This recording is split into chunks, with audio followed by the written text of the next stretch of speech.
That was a very small segment of an animation by Wozniakowski based on the story All Tomorrows, a billion-year chronicle of the myriad species and mixed fortunes of man, written and drawn by Turkish artist C.M. Kosman under the pen name Nemo Ramjet. It is a book of speculative evolution in science fiction format. It looks at a possible future path for human evolution, ranging from the near future to 1 billion years from now. That ain't before you get a whooping.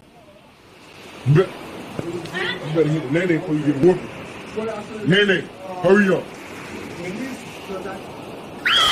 So, as I said, this book of speculative evolution in this fantasy sci-fi format is capturing the world by storm. We get to see several future human races evolve through natural selection and genetic engineering, which is carried out by both humans and a mysterious and superior alien race known as the Q, which is what you just saw in that clip forcing one of the hedonistic humans to Nene. Inspired by Olaf Stapledon's science fiction works and Edward Gibbon's The History of the Decline and Fall of the Roman Empire, Kosman worked on All Tomorrows from 2003 to 2006, when it was released as a free PDF to download online. The book was never printed at the time, but according to Kosman, it had a life of its own on the internet. At the time of this video, it was said that All Tomorrows would eventually be published in print with fresh text and updated artwork, according to Kosman. Now, as for why people like it, I would imagine it tickles the imagination. It's a magnificent work that depicts humanity's bleak future over the next billion years as civilizations and species rise and collapse. It evokes existential terror and optimism. All of this fictitious plunge into the possible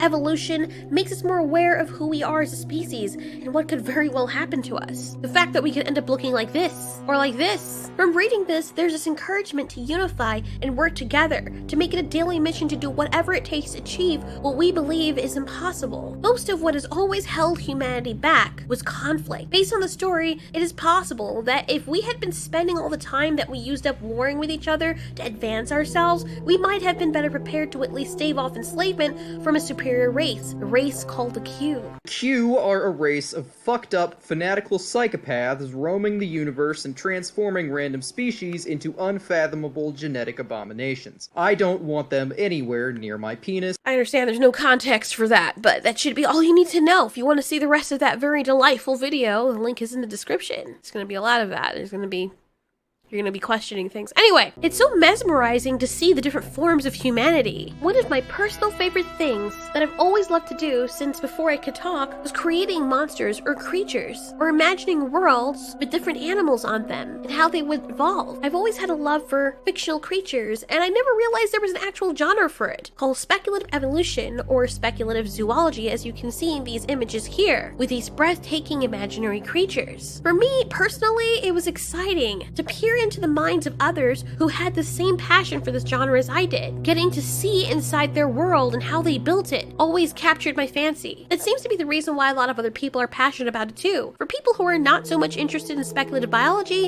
it's very haunting to them to imagine what could be a very real possibility for our future. We never know if the next day an alien race way more advanced than us will come and conquer us and twist our bodies into horrible shapes or enslave us for their pleasure. Every day we spend so much time warring with each other. Women against men, black against white, Chinese against Indian, TERF against trans, blue against red politics, atheism against religion, flat earthers against round earthers, feminism against MGTOW. Meanwhile, there is a very possible reality that a malevolent force is headed straight for us while we spend so much time bickering at the differences that we have that pale in comparison to the many similarities we share with each other. We spend more time wasting our lives and generations being entitled and miserable and petty at the wrong things instead of coming together and advancing ourselves. We sit pacified under the government, whose officials get fat off our money with the power that we give to them, and with it all they do is fight one another anyway and don't care for any of us. With the power so many of us have freely given away to them, they don't advance our world any faster or better. They do the bare minimum to keep themselves in power and to keep our mouths shut as much as possible so that they don't lose it. We are cattle to them, and they, alongside all of us, could very possibly become cattle to something much worse. This book tells on us, and it's a very inventive yet realistic warning writing about the very real possibilities of our outcome in the far or very near future. All the speculative imagination of the author, the illustrations, the easy to understand way the story is told,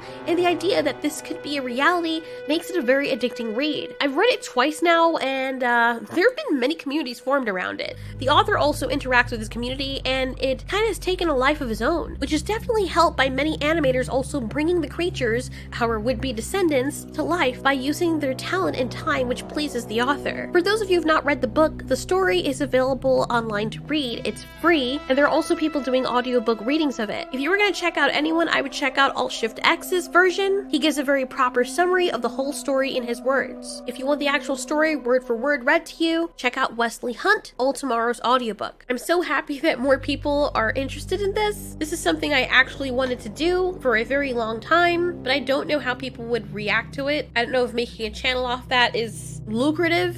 It does take a lot of time, but it is a passion, so we'll see for the future. Thanks so much for watching. This has been Ultiori. You ask, we answer.